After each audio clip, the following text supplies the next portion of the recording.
একজন মানুষ প্রতিদিন 23,040 বার চোখের পাতা ফেলে, বিনা চার্জে যিনি এই পলক ফেলানোর তৌফিক দিয়েছেন তিনি কে? সুবহানাল্লাহ। একটা হৃদপিণ্ড আল্লাহ আপনাকে দিয়েছে, হৃদপিণ্ডটা প্রতিদিন 1 লক্ষ বারের বেশি স্পন্দন দিচ্ছে। যেদিন আপনার হৃদপিণ্ডের স্পন্দন বন্ধ হয়ে যাবে, আপনার নামের শুরু বসে যাবে, মানুষ আপনাকে ঠিক না? পেটের মধ্যে গরুর গোশত, মাছ, ডিম, রসগোল্লা, চমচম ঠাইসা ঢুকায় দিচ্ছেন, কেমনে হজম হয়? আল্লাহ তাআলা এই পেটটার মধ্যে প্রতিদিন 2 লিটার অ্যাসিড উৎপাদন করে, যে অ্যাসিডটা আপনার খাবারটাকে হজম করছে। জোরে সোরে বলেন সুবহানাল্লাহ। বেঁচে থাকার জন্য আল্লাহর কাছ থেকে আপনি প্রতিদিন ফ্রি অক্সিজেন নিচ্ছেন 1.4 কিউবিক মিটার, যেটার বর্তমান বাজার দর যদি হসপিটাল থেকে আপনাকে কেনা লাগতো প্রতিদিন 24,000 টাকা বিল দেওয়া লাগতো, তার মানে আল্লাহর কাছ থেকে প্রতি মাসে আপনি ফ্রি অক্সিজেন নিয়েছেন প্রায় 7,20,000 টাকা। তো আমার কিউরিসিটি জন্মালো, 60 বছর যদি একজন মানুষ হায়াত পায়, আল্লাহর কাছ থেকে কি পরিমাণ ফ্রি অক্সিজেন নিয়েছে হিসাব করে দেখলাম প্রায় 54 কোটি টাকা। আল্লাহু আকবার করেন না? এবার আপনারা বলেন, এই জমিনের মালিক কে?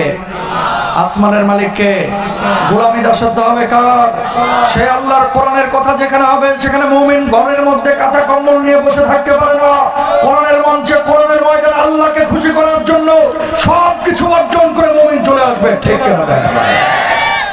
যারা এসেছেন আসমান থেকে কিছু ফেরেশতা নেমে আপনাদের উপরে রহমতের ডানাগুলো বিছিয়ে দিয়েছেন। জোরে বলেন সুবহানাল্লাহ। আর আমার আল্লাহ রাব্বুল আলামিন বলছেন, ফেরেশতারা আরামের ঘুমকে হারাম করে যে মানুষগুলো এই কনকনে শীতের মধ্যে খড়খুঁটার উপরে বসে আছে, মানুষগুলো তো মূলত কি করে? ফেরেশতারা তখন বলে, আল্লাহ, এই মানুষগুলো আপনার কোরআনের কথা শুনছে, আল্লাহ এই মানুষগুলো আপনার নবীজির সুন্নাহের কথা শুনছে, এই মানুষগুলো দুনিয়ার সব কাজ থেকে বিরত থেকেছে শুধুমাত্র আপনাকে ভালোবেসে, আপনার কোরআনকে ভালোবেসে। আল্লাহ রাব্বুল আলামিন তখন বলেন, এই মানুষগুলোকে আল্লাহরে কখনো দেখছে? আল্লাহ, কখনো এই মানুষগুলো আপনারা দেখে নাই। এবার আল্লাহ রাব্বুল আলামিন বলেন, ফেরেশতারা এই মানুষগুলো যদি আল্লাহ রাব্বুল আলামিনকে দেখতো কি করতো? ফেরেশতারা তখন বলে, আল্লাহ, এই মানুষগুলো যদি আপনারা দেখতো, আপনার গোলামি, আপনার দাসত্ব আরো বেশি বেশি করতো, আপনার ইবাদত বন্দেগী বেশি বেশি করতো। আল্লাহ তখন বলে, এই মানুষগুলো মূলত কি চায়? মানুষগুলো মূলত কি চায়? ফেরেশতারা তখন বলে, আল্লাহ, এই মানুষগুলো জাহান্নামের আযাব থেকে মুক্তি চায়, এই মানুষগুলো জান্নাতে যাইতে চায়। আল্লাহ রাব্বুল আলামিন তখন বলেন, ফেরেশতারা তোরা সাক্ষী থাক, তোরা সাক্ষী থাক, এই কনকনে শীতের মধ্যে আরামের ঘুমকে হারাম করে ল্যাপ কথা কম্বল বর্জন করে যারা খড়খুঁটার উপরে বসে বসে কোরআনের ময়দানে কোরআনের কথা শুনলো, আমাকে ভালোবেসে, আমার নবীকে ভালোবেসে, আমি আল্লাহ রাব্বুল আলামিন বিশুদ্ধ নিয়তের এই মানুষগুলোর জীবনের গুনাহ খাতাগুলি মাফ করে দিলাম। লাভ না ক্ষতি? শেষ পর্যন্ত কে কে থাকবেন আল্লাহর হাতটা তুলে দেখান দেখি। 1-1.5 ঘন্টা লিল্লাহি তাকবীর। হাতটা নামান, আল্লাহ কবুল করুন, বলুন আমিন। নবীজি মেরাজে গিয়েছিল গত রাত্রে, কালকে গেছে না সবে মেরাজের রাত? হ্যাঁ, প্রত্যেকটা জিনিসের কিন্তু একটা উদ্দেশ্য আছে। মেরাজে যে আল্লাহর নবীকে আল্লাহ তাআলা নিয়ে গিয়েছিলেন, 14 দফা কর্মসূচি দিয়েছিলেন। কয় দফা? নির্বাচনী ইশতেহার হয় না অনেক সময়, মেয়ররা দেয়, সরকার দেয়, পার্লামেন্ট মেম্বার দেয়। তো আল্লাহ রাব্বুল আলামিন এই মেরাজে যে নবীজিকে নিয়েছেন, এই মেরাজের মধ্যে আল্লাহ তাআলা 14টা কর্মসূচি নবীজিকে দিয়েছিলেন, যেগুলো আল্লাহ তাআলা পবিত্র কোরআনুল কারীমের সূরা বনী ইসরাঈলের মধ্যে উল্লেখ করেছেন। বলুন সুবহানাল্লাহ। এই 14 দফা কর্মসূচিতে আমরা ঢুকবো তার আগে একটা কথা বলে নিই। একটা আয়াত তেলাওয়াত করেছি, আয়াতটি হচ্ছে সূরা আল বাকারা 245 নম্বর আয়াত। কি বলছে আল্লাহ তাআলা? দুনিয়ার জিন্দেগিতে আপনি যখন বিপদে পড়ে যান, মানুষের কাছে আপনি ঋণ চান, ভাই 10,000 টাকা দেন না, 3 দিন পরে শোধ করে দেব। ভাই ক্ষুধার যন্ত্রণা সহ্য হচ্ছে না, দেন না একটু খাবারের ব্যবস্থা করে। ভাই রাস্তা নাই, একটু রাস্তা নির্মাণ করে দেন না। এরকম কিন্তু অনেক সময় হয়। আল্লাহ তাআলা আপনার কাছে কিছু জিনিস চাচ্ছে। বাপ মা যদি চায় আপনি দেন পৃথিবীর উপকরণ, আল্লাহ যদি আপনার কাছে কোনো জিনিস চাই দিবেন না? ইনশাআল্লাহ বলেন না? কি চাচ্ছেন আল্লাহ রাব্বুল আলামিন খেয়াল করেন। মান যাল্লাযী يقرض الله قرضا حسنا فيضاعفه له أضعافا كثيرا والله يقبض ويبسط وإليه ترجعون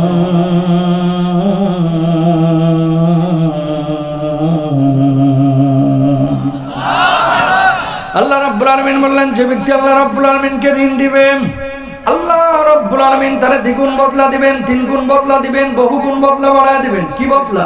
কিয়ামতের ময়দানে আল্লাহ রাব্বুল আলামিন ওই মানুষগুলোর জন্য চূড়ান্ত জান্নাতের ফয়সালা করে দিবেন। বলুন সুবহানাল্লাহ। এক শ্রেণীর মানুষ কিয়ামতের ময়দানে আল্লাহ রাব্বুল আলামিনের বিচারিক আদালতে দাঁড়াবে। আবার আল্লাহ বলবে, গোলাম এই যে দরজাগুলো দেখছি সেই দরজাগুলো কিসের দরজা? মানুষগুলো তখন বলবে, আল্লাহ এই দরজাগুলো জান্নাতের দরজা। আল্লাহ রাব্বুল আলামিন তখন বলবে, গোলাম জান্নাতের মধ্যে কে যাইতে তোর মন চাই? মানুষগুলো তখন বলবে, আল্লাহ জান্নাতে যাওয়ার জন্য তো অনেক চেষ্টা দুনিয়ার জিন্দেগিতে চালিয়েছি, আল্লাহ যদি জান্নাতের মধ্যে যাইতে দেন তাহলে তো ভালোই হয়। আল্লাহ রাব্বুল আলামিন তখন বলবে, গোলাম যা যা যা জান্নাতের যেই দরজা দিয়ে খুশি সেই দরজা দিয়ে আল্লাহ রাব্বুল আলামিনের জান্নাতে চলে যা। মানুষগুলো অবাক হয়ে যাবার বলবে, আল্লাহ দুনিয়ার জিন্দেগিতে কি এমন কাজ করেছিলাম যার জন্য আজকে জান্নাতের ফয়সালা করলেন? আল্লাহ রাব্বুল আলামিন তখন বলবে, দুনিয়ার জিন্দেগিতে তুই আমার ঋণ দিয়েছিলি তার জন্য আজকে জান্নাতের ফয়সালা করলাম। মানুষগুলো বুঝবে না, ও আল্লাহ জীবনে তো আপনারা দেখেই নাই, কেমনে আপনারা ঋণ দিলাম। আল্লাহ রাব্বুল আলামিন বলবে, গোলাম তোর বাড়ির পাশে যে মানুষটা অভুক্ত ছিল তার জন্য যে খাবারের ব্যবস্থা করেছি, তার জন্য যে হাঁটা চলাচলের রাস্তা নির্মাণ করেছি, তার অসুস্থ ছিল স্ত্রী, তাকে সহযোগিতা করার জন্য 20,000 টাকা বিনা সুদে ঋণের ব্যবস্থা করে দিয়েছি। ওই মাখলুকগুলোর প্রতি আহসানটাকে আল্লাহ আমি নিজে ইহসান হিসেবে গ্রহণ করেছি। আমার জন্য মসজিদ বানিয়েছিস, মাদ্রাসা নির্মাণ করেছিস, আমার জন্য মানুষকে খাবার দাবার খাওয়াইছিস।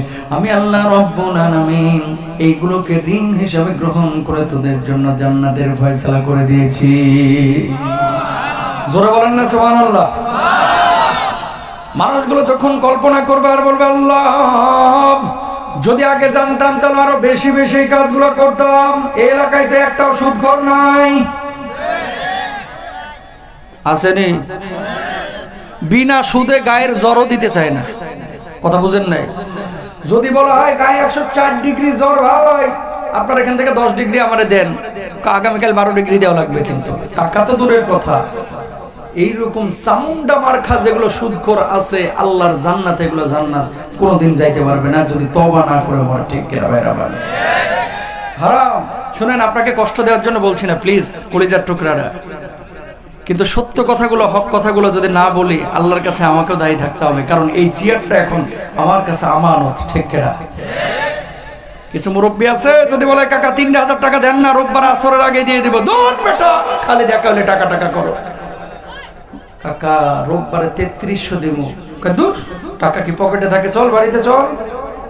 কথা বলেন না কেন? যখন 3000 চাইলো তখন টাকা নাই, আর এখন 3300 চাইছে, এখন টাকা কি পকেটে থাকে? চল বাড়িতে চল। তখন ফরফরা বুথ থেকে টাকা বাইর হচ্ছে। ঠিক কিনা? এরপর আবার বলতেছে কাকা আর লাগবে নি, টাকা না ছিল না, এখন বাইর হইলো কেমনে? তো চাষির আছে না আবার 3000 আছে। প্রিয় ভাইরা আমার, খেয়াল করে দেখেন এই দুনিয়ার জিন্দেগিতে এই জন্য আল্লাহর নবী বলেছেন কিয়ামতের আগে মসজিদগুলো মুসল্লিতে ভরপুর হবে, কিন্তু ইমানদার পাওয়া যাবে না। প্রকৃত ইমানদারের বড় অভাব। বাপ ছিল মুসলমান, দাদা ছিল মুসলমান, মার পেট থেকে জন্ম নিয়েছি, মা ছিল মুসলিমা নারী, এই জন্য অটো মুসলমান হয়ে গেছে। এই জন্য ইমানের কদর আমরা করতে জানি না। সাহাবীদের মতো ত্যাগ তিতিক্ষা সাধনা পরিশ্রম করে যদি ইসলাম কবুল করতে হইতো, ইসলামের জন্য যদি প্রত্যেকটা মানুষের বুকের তাজা রক্ত ঢালা লাগতো, তাহলে আমরা তখনই ইসলামের কদর করতে পারতাম। ঠিক কিনা? এই জন্য আমার অনেক ভাইরা আছে নামাজ পড়া ফরজ, রোজা করা ফরজ, হজ করা ফরজ, এগুলো জানে। আবার আল্লাহ যে বলছে সুদ খাওয়া হারাম, এটা মানে না, তার মানে কিছু মানলো কিছু মানলো না। যে আল্লাহ রাব্বুল আলামিন কোরআনুল কারীমের মধ্যে নামাজকে ফরজ করেছে, রোজাকে ফরজ করেছে, হজকে যাকাতকে ফরজ করেছে, ওই আল্লাহ বলতেছে বাপ মার খেদমত কর, ওই আল্লাহ বলছে শিরিক করিস না, ওই আল্লাহ বলছে মুসাফিরদের টেক কেয়ার কর, ওই আল্লাহ বলছে আত্মীয়তার সম্পর্ক রক্ষা কর, ওই আল্লাহ বলছে ঋণ দিলে বিনা সুদে দে, ওই আল্লাহ বলতেছে মানুষের কাছে কখনো জিনাহের দৃষ্টিতে লোভ দৃষ্টিপাত করিস না, ওই আল্লাহ বলছে কখনো জিনা ব্যভিচার লিপ্ত হইস না। আল্লাহু আকবার বলেন। এক শ্বাসে যে নামগুলো বললাম, পাপের কথা বললাম, প্রত্যেকটা পাপের ব্যাপারে আল্লাহ রাব্বুল আলামিন মেরাজের রাতে রাসূল আকরাম সাল্লাল্লাহু আলাইহি ওয়াসাল্লামকে দিক নির্দেশনা দিয়েছেন। কোরআনুল কারীমের 15 নম্বর পারা 3 নম্বর পৃষ্ঠা দেখেন, এই যে 3 নম্বর পৃষ্ঠাটা, এই পৃষ্ঠা 3 নম্বর এবং 4 নম্বর পৃষ্ঠা আল্লাহ তাআলা 14টা কর্মসূচি ঘোষণা করে দিয়েছেন। জোরে সোরে বলেন সুবহানাল্লাহ। বানানো গল্প কিচ্ছা করার জন্য এখানে আসি নাই। যতক্ষণ কথা চলবে নিট এন্ড ক্লিন কোরআন সুন্নাহর কথা চলবে। আল্লাহ তৌফিক দান করুক, আমিন বলেন।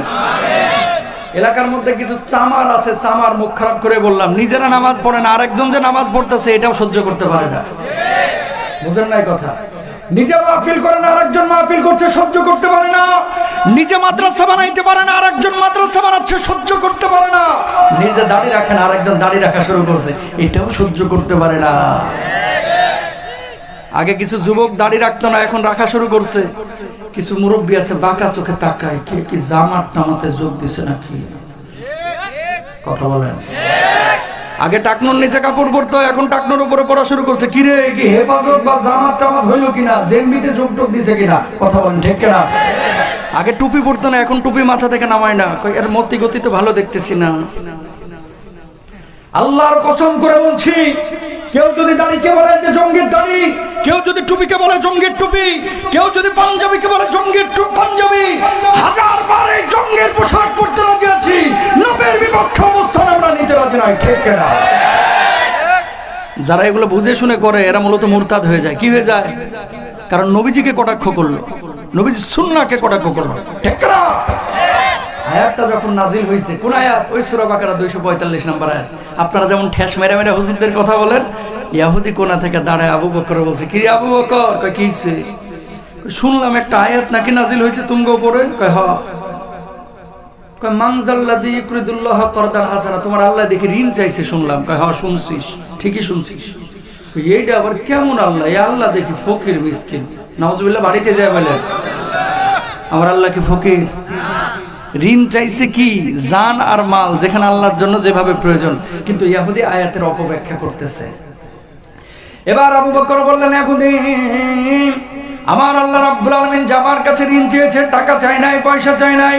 বিশ্বনবী মুহাম্মদুর রাসূলুল্লাহ সাল্লাল্লাহু আলাইহি ওয়াসাল্লাম বলে দিয়েছেন আমাদেরকে, আল্লাহ যে ঋণ চেয়েছেন এর মানে আল্লাহ রাব্বুল আলামিনের জন্য যেখানে টাকার প্রয়োজন সেখানে টাকা খরচ করবেন, যেখানে মালের প্রয়োজন সেখানে মাল ঢালবেন, যেখানে জানের প্রয়োজন সেখানে জান দিবেন, যেখানে খুনের প্রয়োজন, রক্ত ঢালার প্রয়োজন সেখানে রক্ত ঢালবেন। আল্লাহর জন্য যখন যেখানে যেভাবে প্রয়োজন সেভাবে নিজেকে মেলে ধরবেন। আল্লাহ রাব্বুল আলামিন সেই জিনিসগুলোকে ঋণ বুঝিয়েছেন। বলুন সুবহানাল্লাহ। দ্বিতীয়বার আবার ইহুদি বলছে, আবু বকর তোমার আল্লাহ ফকির।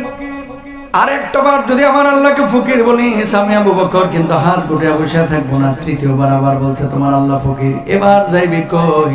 ডান হাতটা তুলে আবু বকর কই সে ইহুদির একটা থাপ্পড় বসায় দিয়েছে। বলুন আল্লাহু আকবার। এবার ইহুদি গালের মধ্যে হাত দেয়া আল্লাহর নবী বিশ্বনবী সাল্লাল্লাহু আলাইহি ওয়াসাল্লামের কাছে গেলেন, যাওয়ার পর বললেন, ইয়া মুহাম্মদ সাল্লাল্লাহু আলাইহি ওয়াসাল্লাম, ওগো মুহাম্মদ সাল্লাল্লাহু আলাইহি ওয়াসাল্লাম সে তো নবীকে নবী হিসেবে মানে না, ইহুদি ধর্মের অনুসারী। কি শিখান আপনি? কি শিখান আপনি? কয় কি হয়েছে? কয় আপনার ইহুদিরা তো আমাদেরকে ধরে, আপনার সাহাবীরা তো ধরে ধরে মারে। কে মারছে তোরে? কয় আপনার আবু বকর মারছে। আল্লাহর নবী বললেন, আমি বিশ্বাস করি না, আমি বিশ্বাস করি না, আমার আবু বকর মারতে পারে না। তুই যদি ওমরের ব্যাপারে বলতে আমি বিশ্বাস করতাম, আলীর ব্যাপারে বললেও বিশ্বাস করতাম, ওসমানের ব্যাপারে বললেও বিশ্বাস করতাম। নরম মেজাজের আবু বকর, ওরে আমি চিনি, ও কাউরে অন্যায় ভাবে মারতে পারে না। কয় ডাকেন আপনার আবু বকরকে। আল্লাহর নবী ডাকলেন, আবু বকর কি শুনলাম, কি শুনলাম? তুমি নাকি ইহুদিরে মারছো। আল্লাহর নবী, এই জালেম এমন একটা অন্যায় করেছে যে অন্যায়ের কারণে আমি তার মারতে বাধ্য হয়েছি। কি অন্যায় করেছে? আমার আল্লাহকে একবার না দুইবার না, মান জাল্লাযী ইউকরিদুল্লাহ করদান হাসানা আয়াতের অপব্যাখ্যা করে আল্লাহ যে ঋণ চাইছে এজন্য তিনবার ফকির বলে গালি দিয়েছে। ওগো নবীজি, ওই জালেম যদি আমার গালি দিত আমি কিচ্ছু বলতাম না, আমার বাপ মারা গালি দিলেও আমি কিচ্ছু বলতাম না, কিন্তু আমার সামনে আমার আল্লাহকে ফকির মিসকিন বলবে, আল্লাহর কসম আমি আবু বকর হাত গুটে বসে থাকতে পারি না, সহ্য করতে পারি না। ঠিক কিনা? আল্লাহরে গালি দিলে আপনার কলিজা আগুন জ্বলে কি জ্বলে না? অনেকে মারামারি করার সময় বলে যে আমারে গালি দিচ্ছিস, যে আমার মার নাম তুলে গালি দিবি তো জিহ্বা টেনে ছিঁড়ে ফেলাবো। ঠিক কিনা? তা আমার মায়ের চাইতে আমার আল্লাহ বেশি প্রিয়। ঠিক কিনা ভাইরা আমার? তা আমার আল্লাহকে, আমার নবীকে কেউ যদি কটাক্ষ করে, বুকে কেন, কলিজায় কেন, গোটা দেহটার মধ্যে, হৃদপিণ্ডের মধ্যে আগুন জ্বলে যায়। ঠিক কিনা ভাইরা? এই ইহুদি, তুই কি সত্যি আল্লাহর গালি দিয়েছিস? না না, আবু বকর মিথ্যা কথা বলছে। আল্লাহর নবী বলছে, কি আবু বকর, তুমি নাকি মিথ্যা কথা বলছো? ওগো নবীজি, আমি জীবনে মিথ্যা কথা বলি না। ঈমান আনার পর থেকে আবু বকরের জবান দিয়ে কোনোদিন মিথ্যা কথা বাইর হয় না। ওই ইহুদি মিথ্যা কথা বলছে। আল্লাহর নবী বলছেন, ও যে বলতেছে তুমি মিথ্যা বলতেছো। আবু বকর জবাব দিলেন, ওগো নবীজি, ঈমান আনার পর থেকে কখনো মিথ্যা বলি নাই। মেরাজের পরে সর্বপ্রথম আমি তো স্বীকৃতি দিয়েছিলাম, এই জন্যই তো আপনি আমার সিদ্দিক উপাধি দিয়েছিলেন। এবার আল্লাহর নবী চিন্তা করলেন, বিচার আমারে করতেই হবে, কারণ কি যদি বিচার না করি, ফয়সালা সিদ্ধান্ত আমি না নেই, ইহুদি গোটা মদিনার বুকে ছড়ায় দিবে। মুহাম্মদ সাল্লাল্লাহু আলাইহি ওয়াসাল্লাম নিজের গোত্রের লোক দেখে বিচার করে নাই। আল্লাহর নবীকে এবার ইহুদি বললেন, আপনি বিচার করেন। আবু বকর কিন্তু আমার মারছে। কই তুই কি সত্যি গালি দিস নাই? কয় না। আবু বকর আল্লাহর নবী বলছেন, আবু বকর, ওইটা আল্লাহ রাব্বুল আলামিনকে ফকির মিসকিন বলে গালি দিয়েছে, তার কি কোনো প্রমাণ আছে? কখনো নবীজি ওই জায়গায় ছিলাম আমি, আর ছিল ইহুদি, আর তো কেউ ছিল না, প্রমাণ তো নাই, সাক্ষী আমি হাজির করতে পারবো না। আল্লাহর নবী বললেন, আবু বকর, তুমি যদি সাক্ষী হাজির করতে না পারো, যেভাবে তুমি থাপ্পড় দিয়েছো সেইভাবে তোমার একটা থাপ্পড় দিবে। বলুন নাউযুবিল্লাহ। আবু বকর জবাব দিলেন, নবীজি, আল্লাহ রাব্বুল আলামিনকে গালি দিয়েছে, এই কারণেই তারে আমি থাপ্পড় মেরেছি। এটা যদি আমার অন্যায় হয়ে থাকে, ইহুদি আমারে থাপ্পড় কেন? আমার জীবনটাও যদি নিয়ে চলে যায়, আল্লাহর কসম আবু বকরের কলিজার মধ্যে বিন্দু মাত্র কষ্ট থাকবে না। বলুন আল্লাহু আকবার। বলেন, ও যা খুশি করুক। নবীজির চিন্তা হচ্ছে যদি বিচার না করে গোটা মদিনায় এই বদমাশ কিন্তু ছড়ায় দেবে। কথা বলছেন যে মুহাম্মদ সাল্লাল্লাহু আলাইহি ওয়াসাল্লাম ওই চেয়ারম্যান সাহেবের মতো আর কি। চেয়ারম্যান সাহেবরা অনেক সময় বিচার করলে নিজের লোকটোক হইলে বিপদে পড়ে যায়। হক কথা বা সত্য বিচার করলে অনেক মানুষ, যদিও চেয়ারম্যানের আত্মীয় অন্যায় করে নাই, তারপরেও বারবার ও নিজের লোক দেখে বুঝছি। কথা বলেন না কেন? নিজের লোক দেখে বিচার করে নাই, এরকম হয় কি হয় না? আবু বকর, কিছু মনে করো না, ইহুদি যেভাবে তুমি যেভাবে থাপ্পড় মারছো, তোমার একটা থাপ্পড় বসা দেখ শোধবোধ হয়ে যায়। ইহুদি তো এবার রেডি হচ্ছে, আজকে তোর একদিন আমার একদিন মারবে কারে? আবু বকর রে। আবু বকর গালটা পাইতে দিয়েছে, আর শাজিম থেকে দেখছেন যিনি, তিনি কে? আর আস্তে কোন আল্লাহ নামটা জোরে বলে গুনাহ হবে। জোরে বলেন মাশাআল্লাহ।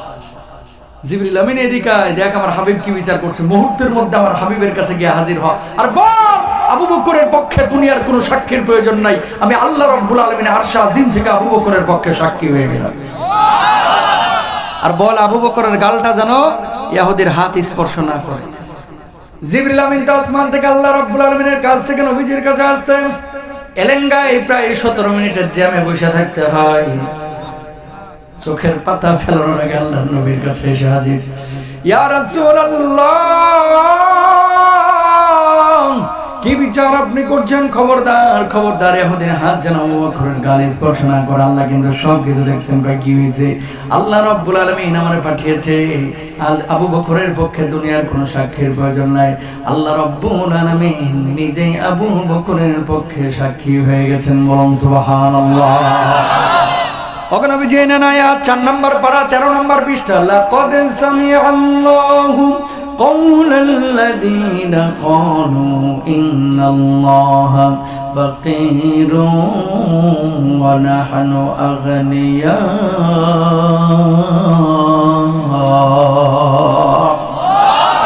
আমার আল্লাহ ফকিররা, যারা আল্লাহ রাব্বুল আলামিনকে ফকির মিসকিন বলবে, তারাই কুল কায়নাতের সবচেয়ে বড় বড় ফকির মিসকিন।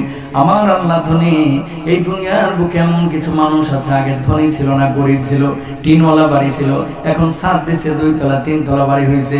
বিশ্বাস করেন, গরিব যখন ছিল তখন নামাজ কালাম ঠিক মতো পড়তে, আজকে ধনী হওয়ার পরে আল্লাহরে স্মরণে করে না। আর গরিব মানুষ আত্মীয় স্বজন গুলোর মানুষই মনে করে না, ঠিক কিনা?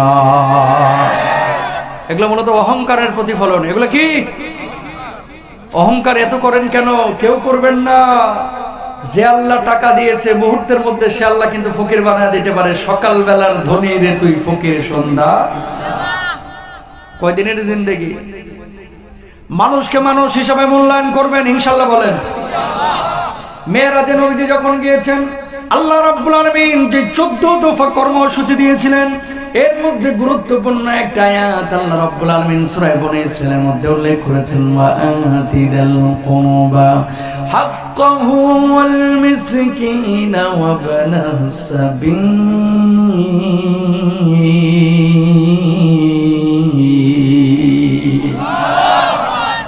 আমার আল্লাহ রাব্বুল আলামিন বললেন, আত্মীয়তার হক আদায় করো। তোমার বোন আছে, তোমার ভাই আছে, তোমার আত্মীয় স্বজন যারা আছে আশপাশে, দূরবর্তী আত্মীয়, নিকটবর্তী আত্মীয়, সব আত্মীয় স্বজনের সাথে ভালো আচরণ করো, তাদের খোঁজ খবর রাখো। খেয়াল করে দেখেন, এই এলাকার অনেকেই হয়তো বা বিসিএস ক্যাডার হয়েছে, অনেকেই ভালো ভালো পর্যায়ে গেছে, আজকে ঢাকা সিটির মধ্যে ভালো ভালো জায়গায় ফ্ল্যাট করেছে, বাড়ি করেছে। যে এলাকার পানি খাইলে, গাছের ফল খাইলে, মাটি ব্যবহার করলে, এই এলাকায় বড় হলে, এখন ঢাকায় তুই বড় হোমরা সুমরা হয়েছিস, ও ভাই এলাকার তো তোর উপর একটা হক আছে। সারা বছরে 2,000 টাকা এলাকার জন্য খরচ করে না, আছে না নাই? এজন্য আল্লাহ রাব্বুল আলামিন সূরা নিসার মধ্যে কি বলছেন, ওয়াবুদুল্লাহ ওয়ালা তুশরিকু বিহি শাইআন ওয়া বিল ওয়ালিদাইনি ইহসানা।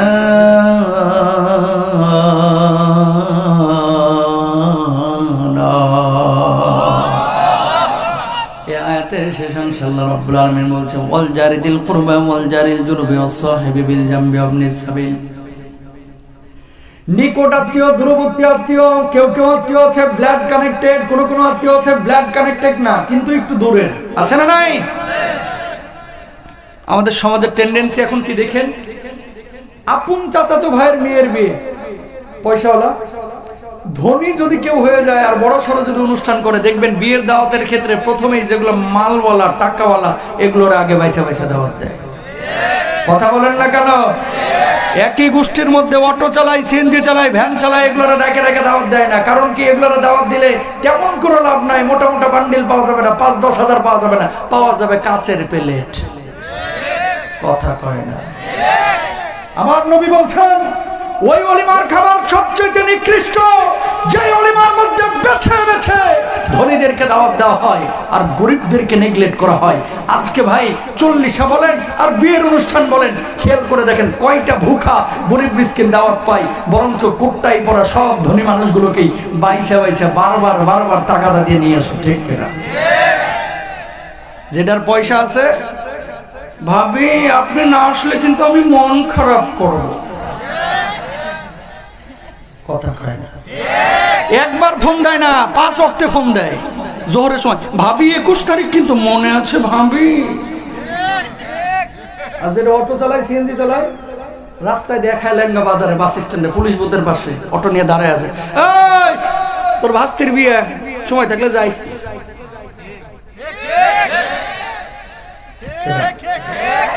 তোর ভাস্তির বিয়া, সময় থাকলে যাস। আর ওইদিকে মালদাররা, ভাবি না আসলে কিন্তু আমরা মন খারাপ করব। একদিন আগেই চলে আসেন গায়ে হলুদের অনুষ্ঠানে, মাকসাদ খারাপ। কি খারাপ? এই জন্য আল্লাহ নবী সাল্লাল্লাহু আলাইহি ওয়াসাল্লাম কি বলছেন খেয়াল করেন, তুমি যদি হায়াতের মধ্যে বারাকা চাও, তুমি যদি রিজকের মধ্যে বারাকা চাও, হায়াতটা বরকতময় হোক, রিজিকটা বরকতময় হোক যদি চাও, তাহলে আত্মীয় স্বজনের সঙ্গে ভালো আচরণ করো। এই জামানায় সবচাইতে বড় অবহেলিত আত্মীয় হচ্ছে চাচা, অবহেলিত আত্মীয় হচ্ছে ফুফু, অবহেলিত আত্মীয় হচ্ছে মামা, অবহেলিত আত্মীয় হচ্ছে নিজের আত্মীয় স্বজন, ব্লাড কানেক্টেড যারা আছে। নিজে হুমড়া চুমড়া হয়ে যাচ্ছে, হাজার হাজার টাকা কামাচ্ছে, লাখ লাখ টাকা কামাচ্ছে, কিন্তু নিজের গরিব আত্মীয় স্বজনের দিকে অনেকে খোঁজ খবর রাখে না। আবার এই লোকটাই দেখা যায় নিজের এলাকায় টাকা না দিয়ে শাহজালাল ইয়ামানি রহিমাহুল্লাহ ওই কবরে সিলেটে গিয়ে 10,000 দান করে আসে, ঠিক কিনা? আল্লাহ রাব্বুল আলামিন কি বলছেন? ওয়াফি আমওয়ালিহিম হাক্কুন লিসাইলি ওয়াল মাহরুম।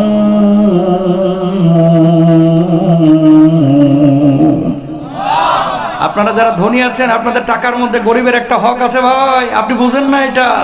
এই হকটা দিয়েছে কে? আল্লাহ।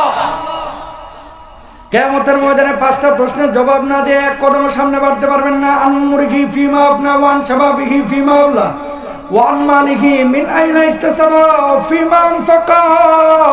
আল্লাহ রাব্বুল আলামিন বলবে, কোন পথে তুমি তোমার জীবনটাকে খরচ করেছো? তুমি তোমার যৌবনকালটাকে কোন পথে খরচ করেছো? কোন পথে মাল কামাইছো?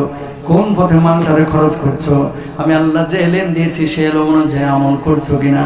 এই 5 প্রশ্নের জবাব যদি আপনি দিতে না পারেন, আল্লাহর কসম এক কদম সামনে আগাইতে পারবেন না, আপনার জাহান্নামে নিক্ষেপ করা হবে। বলুন নাউযুবিল্লাহ। বড় মারাত্মক কথা। তাহলে জীবনটা কার জন্য ব্যয় করব? কাকে ঋণ দিব? আর এই জওয়ান শাবাবিহি ফিমা আবলা, অন্য হাদিসের মধ্যে আল্লাহর নবী বলছেন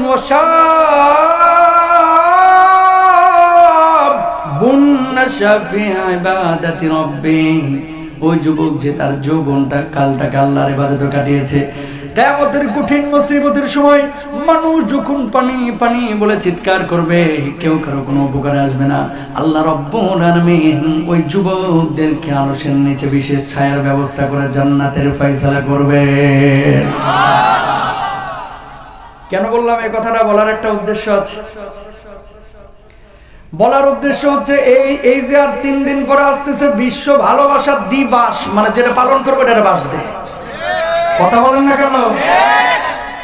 বিশ্ব ভালোবাসা দিবস মানে দিবস।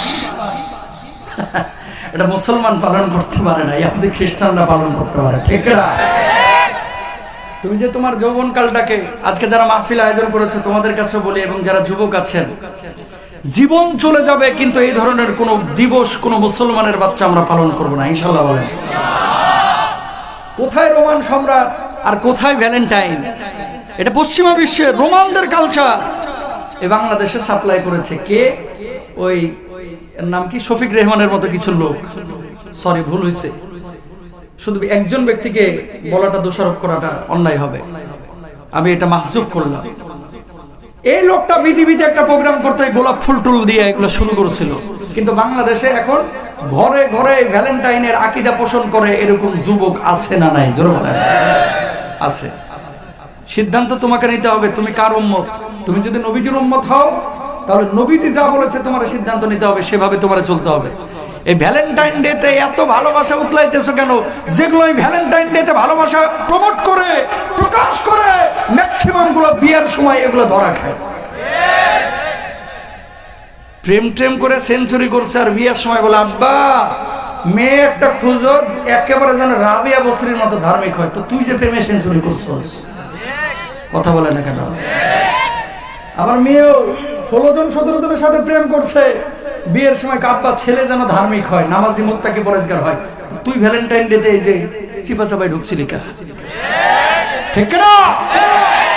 তুমি যদি সৎ হও তোমার জন্য ভালো স্ত্রী থাকবে, আর তুমি যদি হারামি হও, তুমি যদি হারামের সাথে জড়িত থাকো, তোমার কপালে ভালো স্ত্রী জুটবে না, তোমার কপালে পাপিষ্ঠ জুটবে, ঠিক না? মান তাশাব্বাহা বিকওমিন ফাহুয়া মিনহুম, যে যে জাতির সাদৃশ্য অবলম্বন করলো সে সেই জাতির অন্তর্ভুক্ত হয়ে গেল। এই তাকান, আমাদের নবীর নাম কি? সবাই বলেন তো। মুহাম্মদ সাল্লাল্লাহু আলাইহি ওয়াসাল্লাম। আমরা সেই নবীর উম্মত, সন্দেহ আছে কোনো? এখন কেউ যদি বলে যে আমি মেসির উম্মত, হেসুল কাটবো মেসির মতো। কেউ যদি বলে আমি রোনাল্ডোর উম্মত, তাহলে হেসুল কাটবো প্যান্ট পরুক রোনাল্ডোর মতো, ঠিক না? কিন্তু কোন মুসলমানের বাচ্চা আমরা এই সমস্ত জিনিস পালন করতে পারি না। জীবনও বাপ মারা বললো না আই লাভ ইউ আম্মু, তোমার আমি অনেক ভালোবাসি। জীবনও বললো না আব্বা তোমার আমি অনেক ভালোবাসি। আর জরিনার সাথে প্রেমের সম্পর্ক 21 দিন, কই জরিনারে তোরা ছাড়া আমি বাঁচতাম না। এই কথাটা যারা বলে যদি মরতো ভাই, বাংলাদেশে যুবক খুঁজে পাওয়া যাইতো না। মিথ্যা কথা এগুলো, কি মিথ্যা কথা? এগুলো মিথ্যা কথা। যুবক এবং যুবতী, আপনাদের কাছে হাতটা রিকোয়েস্ট জোর করে বলতেছি, কয়দিনের জিন্দেগি, কালকে কিন্তু আপনি মারা যাবেন। এই ভ্যালেন্টাইন ডেটা আমরা মুসলমানরা কেউ পালন করব না, ইনশাল্লাহ বলেন। শাহবাগ মোড় থেকে তো আমার বাসা মাত্র 5-6 কিলো। এক একটা বড় গোলাপ ফুল এমনও হয় যে সেদিন 250-300 টাকাতেও বেচে। যাদের প্রেমের ঠেলা একেবারে জোর মারছে, বাপের পকেট মারে হলো জরিনারে গোলাপ ফুল কিনা দেয়। কেরে তুই গোলাপ ফুল কিনলি কিসের জন্য? 300 টাকা দে, তোর মারে ডিম কিনা দে, তোর মা খুশি হবে, দুধ কিনা দে, ঠিক কিনা? জীবনেও বাপ মারা দিল না। ভালোবাসা অবশ্যই দরকার। কখন? আল্লাহর নবী বিশ্বনবী সাল্লাল্লাহু আলাইহি ওয়াসাল্লাম বলছেন, মারাজুলান তাহাব্বা ফিল্লাহি জিতামা আলাইহি ওয়া তাফাররাকা আলাইহি। দুইজনের ভালোবাসা, যে ভালোবাসা আল্লাহর জন্য হবে, আল্লাহ রাব্বুল আলামিন তাদের ভালোবাসাগুলো কবুল করবেন। আর যাদের বিচ্ছিন্নতা হবে আল্লাহর জন্য, আল্লাহ রাব্বুল আলামিন সেটাও কবুল করবেন। আল্লাহ তাআলা ওই ছেলে এবং ওই মেয়ে যারা আল্লাহর জন্য একে অপরের সঙ্গে ভালোবাসা করেছে, অবৈধ প্রেম করে নাই, আল্লাহ রাব্বুল আলামিন ওই যুবক যুবতীদেরকেও জান্নাতের মধ্যে দাখিল করবেন। বলুন সুবহানাল্লাহ। যেখান থেকে কথা আসলো, প্রিয় ভাইরা আমার, আত্মীয় স্বজনের জন্য টাকা পয়সা খরচ করবেন। মনে রাখবেন, আপনি যখন মারা যাবেন, ওই কুমিল্লা থেকে নোয়াখালী থেকে আপনার কিন্তু জানাজার মধ্যে মানুষ আসবে না, আপনার জানাজায় আসবে আপনার পাড়ার মানুষ। কথা বলেন না কেন? আপনার জানাজায় কিন্তু আপনার আত্মীয় স্বজনে আসবে। সুতরাং সেই আত্মীয়দের সঙ্গে গাদ্দারি করবেন না, বেঈমানি করবেন না। পাশের মানুষটার সঙ্গে গাদ্দারি বেঈমানি করবেন না। এই মানুষগুলোকে ভালোবাসেন, পাড়ার মানুষগুলোকে ভালোবাসেন। আল্লাহ রাব্বুল আলামিন আপনারে ভালোবেসে জান্নাতের ফয়সালা করে দেবেন। বলুন সুবহানাল্লাহ। মানুষকে খাওয়াবেন। মানুষকে খাওয়াইলে কখনো মানুষ ফকির হয় না। মানুষকে খাওয়াইলে আল্লাহকে খাওয়ানো হয়। সুবহানাল্লাহ। আর বাপ মা যারা আপনাদের জীবিত আছে, এই বাপ মাদের খেদমত করবেন। বাপ মার খেদমত করে জীবনে কেউ কোনোদিন ফকির মিসকিন হয় না। ভালো এবং মন্দ সবকিছু হয় আল্লাহ রাব্বুল আলামিনের পক্ষ থেকে। দুনিয়ার কোনো মানুষ এগুলো নিয়ন্ত্রণ করে না। নিয়ন্ত্রণ করেন যিনি, তিনি কে? জোরে সরে বলেন। এই জন্য প্রিয় ভাইরা আমার, মুসলমান হইতে হবে, মুমিন হইতে হবে, ঈমান আমলটারে ঠিক করতে হবে, আকীদাটারে ঠিক করতে হবে, না হলে নামাজ পড়ে জাহান্নামে যাইতে হবে, ঠিক কিনা? অনেক মানুষ আছে যারা ট্রান্সজেন্ডার ইস্যুটারে বিশ্বাস করে। অনেক মানুষ আছে যারা ডারউইনের মতবাদকে বিশ্বাস করে। কি মতবাদ? মানুষকে আল্লাহ বানায় নাই, মানুষ বানর থেকে লেজ পইরা পশম পইরা মানুষ হয়ে গেছে। আল্লাহর কসম, বুঝে শুনে কেউ যদি এটা বিশ্বাস করে, ওই ব্যক্তির ঈমান থাকবে না, সে কাফের হয়ে যাবে, ঠিক কিনা? অথচ আমার আল্লাহ রাব্বুল আলামিন কি বলছেন খেয়াল করেন, খুব মনোযোগ দেন। وَلَقَدْ خَلَقْنَا الْإِنسَانَ مِنْ سُلَالَةٍ مِنْ طِينٍ। আমি আল্লাহ রাব্বুল আলামিন মানুষকে মাটির উপাদান দিয়ে বানাইছি। অন্য আয়াতে আল্লাহ বলছে শুকনো ঠনঠনে মাটি দিয়ে বানাইছি। সুবহানাল্লাহ কোন? কেমনে বানাইলাম? বাপ মার মিলনের পরে আমি আল্লাহ রাব্বুল আলামিন মায়ের অন্ধকার পেটের মধ্যে শুক্রাণু ডিম্বাণুর মিলন ঘটায় একটা শুক্রবিন্দু তৈরি করলাম। এটাকে আবার রক্তের পিণ্ডে পরিণত করলাম।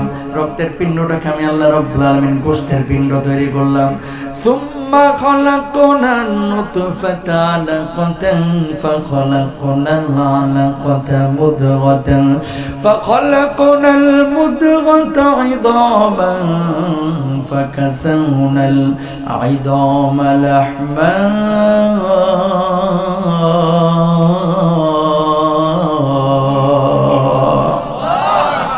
মায়ের অন্ধকার পেটের মধ্যে বাপ মার মিলনের পরে শুক্রবিন্দু, তারপরে রক্তের পিণ্ড। মা তখনও জানে না পেটের মধ্যে কি ঘটনা ঘটছে।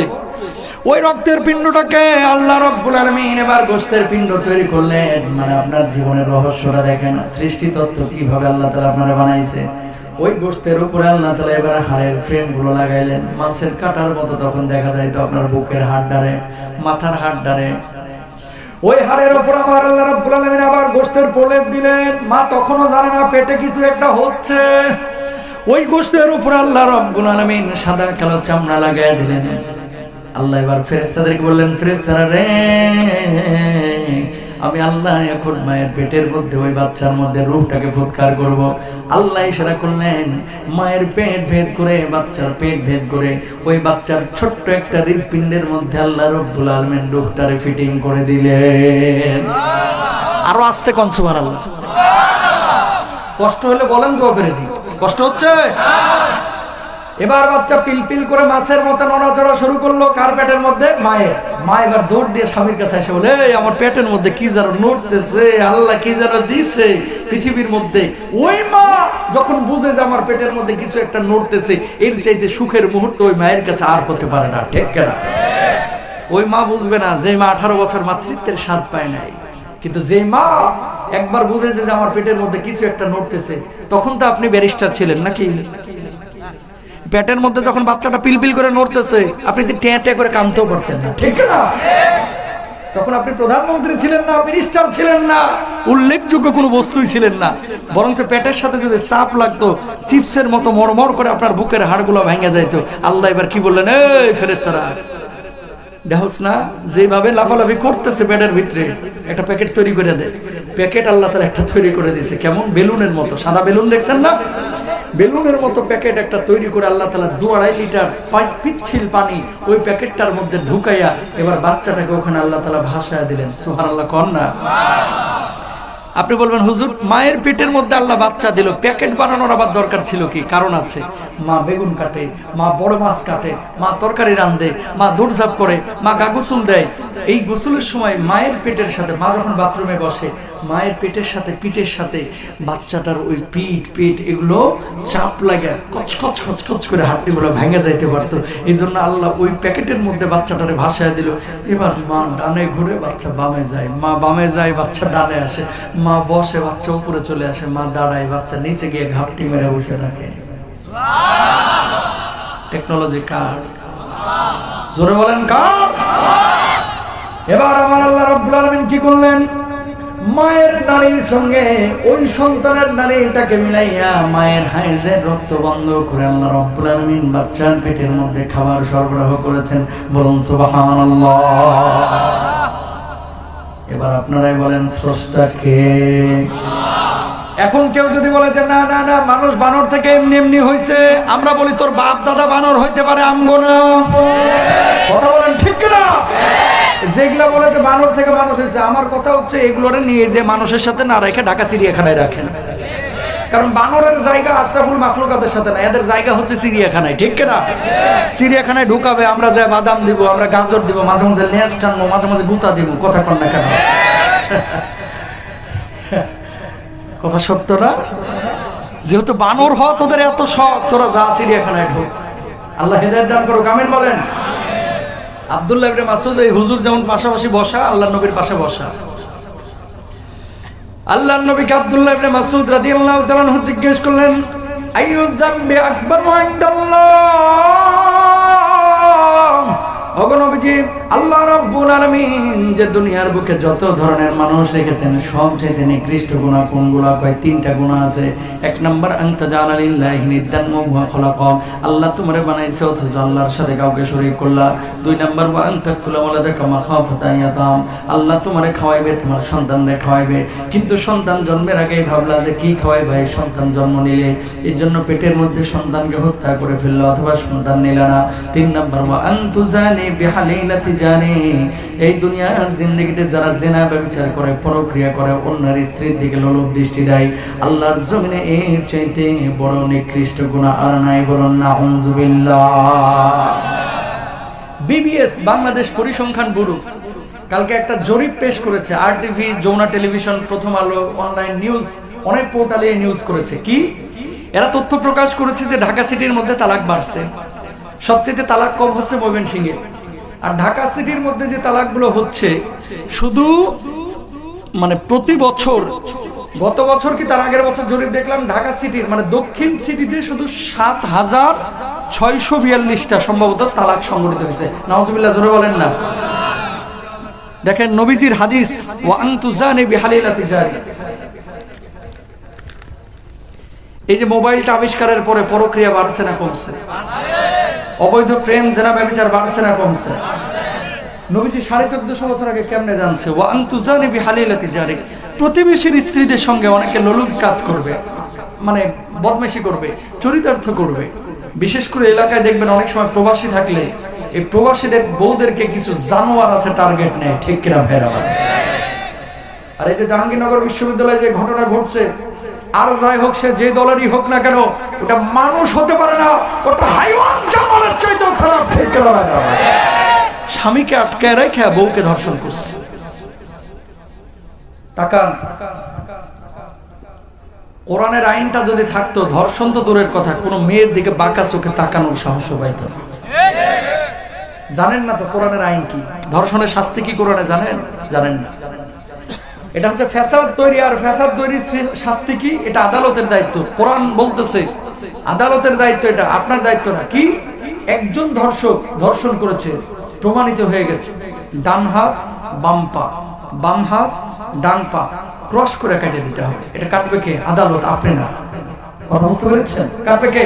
আইন শৃঙ্খলা বাহিনী।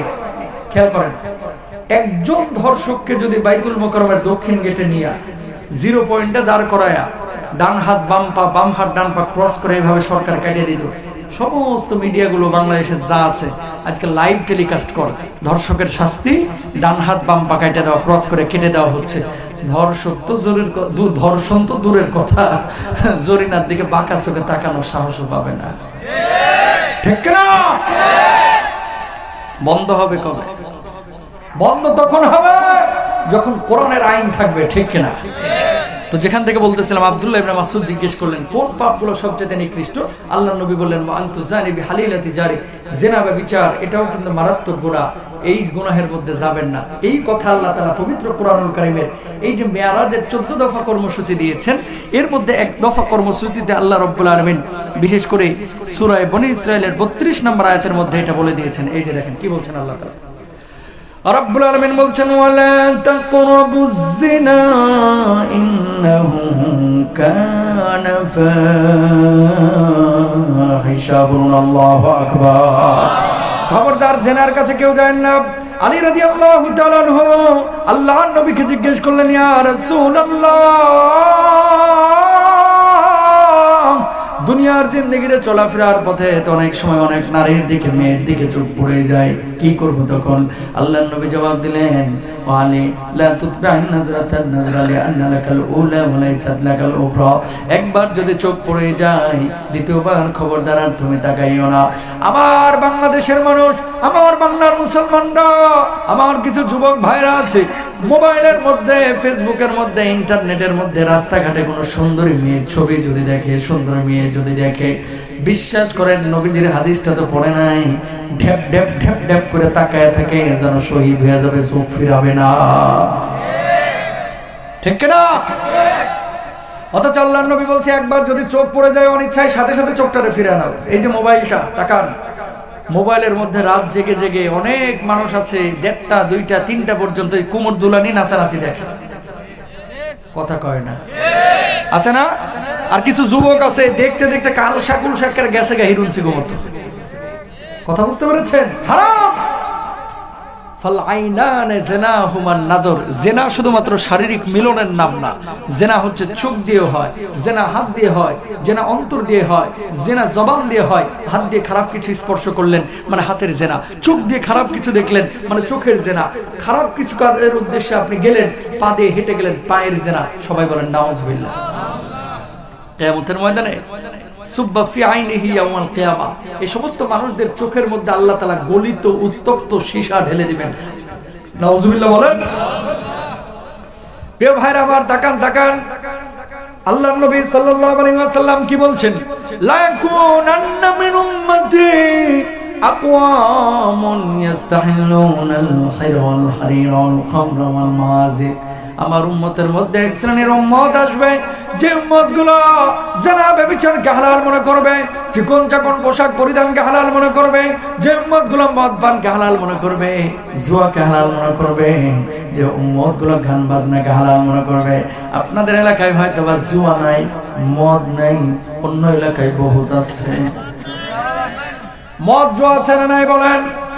অথচ আল্লাহ রাব্বুল আলামিন বলছেন, ইয়াসআলুনাকা আনিল খামরি ওয়াল মাইসির কুল ফীহিমা ইসমুন কাবীরুন ওয়া মানাফিউ লিন্নাস।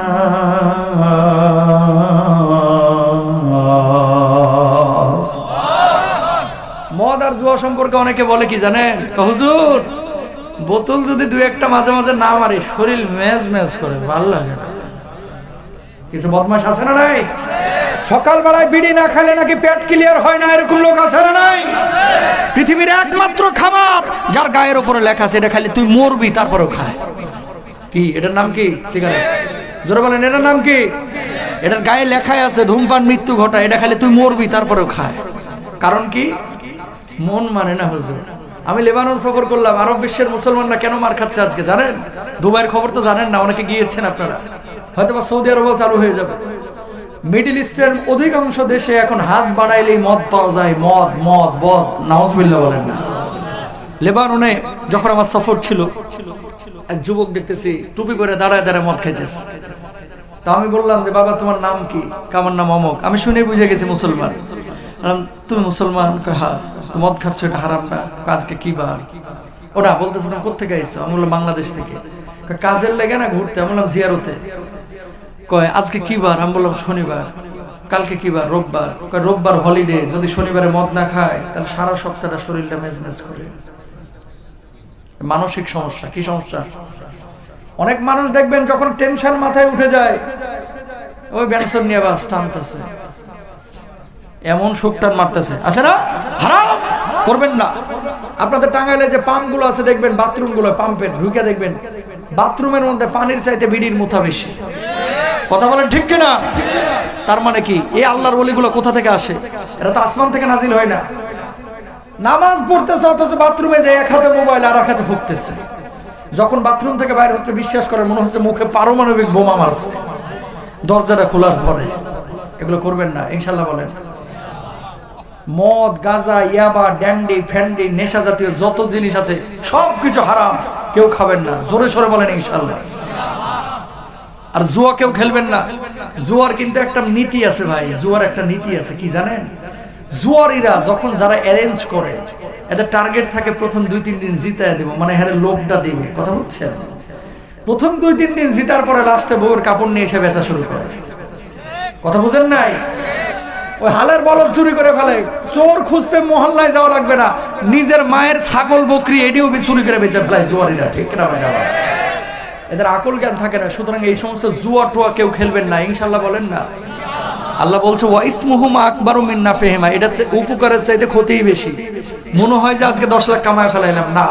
আল্লাহর কসম করে শপথ করে বলতে পারি, জুয়া খেলে, হারাম উপার্জন করে, সুদ খেয়ে, ঘুষ খেয়ে টাকা কামাইবেন 10 লাখ, রাখতে পারবেন না। কেন রাখতে পারবেন না? হারামে কিন্তু আরাম নাই ভাই।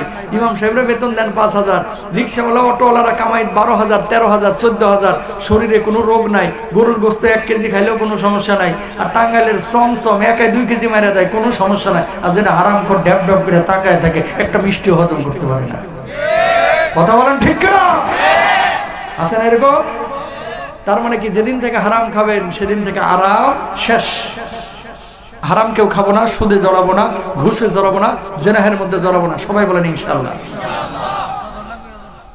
প্রিয় ভাইরা আমার, এরপর আল্লাহ রাব্বুল আলামিন কি বলছেন খেয়াল করেন। وَقَضَى رَبُّكَ أَلَّا تَعْبُدُوا إِلَّا إِيَّاهُ وَبِالْوَالِدَيْنِ إِحْسَانًا।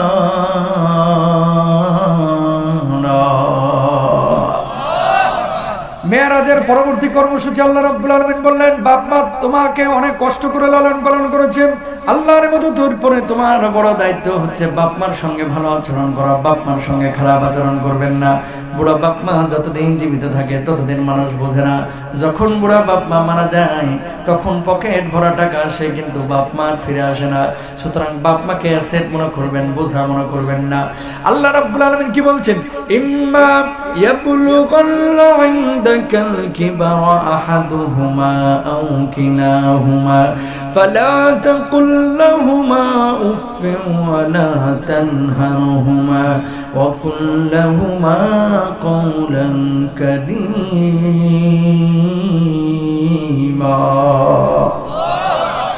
বাপ মা যখন বুড়া হবে তখন আরো বেশি খেদমত করো, কারণ বুড়া হওয়ার সাথে সাথে এগুলো ছোট বাচ্চাদের মতো হয়ে যায়। ঠিক না? এই জন্য বলতেছে যে যখন বিশেষভাবে তোমার আব্বা আম্মা বুড়া হয়ে যাবে তখন তাদের খেদমত করো। শোনেন, এই পৃথিবীতে আপনারা নিঃস্বার্থ কেউ ভালোবাসে না ভাই। নিঃস্বার্থ যদি কেউ আপনার এই পৃথিবীতে ভালোবাসে, আপনার মা, আপনার এরপর আপনার বাপ আর কেউ না। মানুষ আপনার অবস্থানকে ভালোবাসে। এই যে চেয়ারম্যান সাহেবরা, মেম্বার সাহেবরা বসে থাকেন মাহফিলে আইসা, যতদিন চেয়ারম্যান গিরি আছে মানুষ হাই হ্যালো করে, সালাম কালাম দেয়, পাত্তা দেয়। চেয়ারম্যান গিরি নাই, দেখাইলে সালামও দেয় না অনেকে ঠিক মতো। বক্তা যতদিন ওয়াজ করতে পারবে, হুজুর যদি কয়দিন নামাজ পড়াইতে পারবে, খুব ভালো হুজুর। যেদিন পারবে না, কণ্ঠটা শেষ, সেদিন বোঝা মনে করবে। বুড়া বাপ মারে কিছু জালেম সন্তান আছে, এটিএম বুথের মতো ব্যবহার করে। ঘষা মারলেই যদি বাপের থেকে টাকা বাইর হয়, বাপ ভালা। যেদিন টাকা দেওয়া বন্ধ হবে, সেদিন মনে করে বাপ তো আমার বোঝা, তুই সন্তান নামের কলঙ্ক, তুই জালেম, ঠিক কিনা? বাপ মাকে কষ্ট দিয়ে জীবনও বড় হতে পারবেন না, জীবনেও না। বরঞ্চ বাপ মার পেছনে খরচ করে হাজার হাজার মানুষ কোটিপতি হয়েছে, বাপ মাকে নেগলেক্ট করে হাজার হাজার কোটিপতি ফকির হয়ে গেছে, ঠিক কিনা ভাই? আজকে তো জেনারেল শিক্ষায় শিক্ষিত বানাচ্ছেন, কোনো সমস্যা নাই, ডাক্তার ইঞ্জিনিয়ার বানান। ছেলে মেয়েদেরকে ন্যূনতম একটু মৌলিক ইসলামিক শিক্ষাগুলো দিয়ে। কারণ কি, ছেলে মেয়েকে যদি কোরআনের টাচে আনতে না পারেন, লিখে রাখেন, বুড়া বুড়ি হওয়ার পরে এই সন্তান আপনার খেদমত করবে না, হয় বৃদ্ধাশ্রমে রেখে আসবে, অথবা হেজে ঢাকায় বাড়ি করবে, আপনারা বেলও দেবে না। চ্যালেঞ্জ করলাম, আগারগাঁওয়ের বৃদ্ধাশ্রমে যান, কয়জন ইমামের বাপকে পাবেন? একজনও পাবেন না। একজন হুজুরের বাপকেও কোনো বৃদ্ধাশ্রমে পাবেন না, মাকে পাবেন না। হাজার হাজার ডাক্তার ইঞ্জিনিয়ারের বাপ মাকে বৃদ্ধাশ্রমে পাবেন। কারণ হুজুর জানে, আমি যাই কামাই না কেন, আমার বাপ মা আমার জান্নাত, বাপ মা আমার সঙ্গেই রাখবো, আমার জান্নাতকে আমি কখনো দূরে ঠেলে দেবো না, ঠিক কিনা? সুতরাং বাপ মাকে দূরে ঠেলেন না, আল্লাহর দোহাই লাগে। একদিন বাপটা মারা যাবে, একদিন মাটা মারা যাবে, সেদিন পকেট ভরা টাকা আসবে, বাপ মার পাবেন না। ঢাকা থেকে যখন আসেন, অনেকে ব্যাগের দিকে তাকায়, আপনার মাটা আপনার মুখের দিকে তাকায়। বিদেশ থেকে যখন প্রবাসীরা আসে, সবাই হিসাব করে, আমার লাগে কয় ভরি আনছে, আমার জন্য কয়টা কি আনছে। ছেলেও হিসাব করে, আব্বু আমার জন্য চকলেট আনছে কিনা। আর বুড়ি মা, বুড়া বাপ আপনার মুখের দিকে তাকায় থাকে, বাজানটা কত তুলতুলে নরম শরীর নিয়ে গেছিলি রে, রাজমিস্ত্রির কাজ করতে করতে আজকে তো শরীরের অবস্থাটা কি। মা কাঁদে, আড়ালে কাঁদে, বাপ মারে কষ্ট দিয়ে। বাবা তুমি কেমন আছো, ছোট্ট মাটির ঘরে, তোমার কথার হৃদয় মাঝে পড়ছে বারে বারে।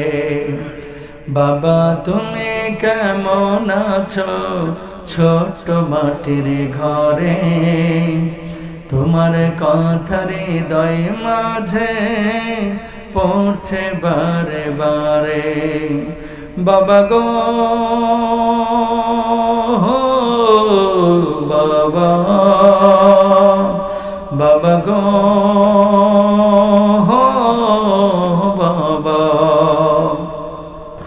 কত আদর কত স্নেহ তোমার কাছে পেলাম, সব কিছু হারিয়ে আজকে নিঃস্ব হয়ে গেলাম।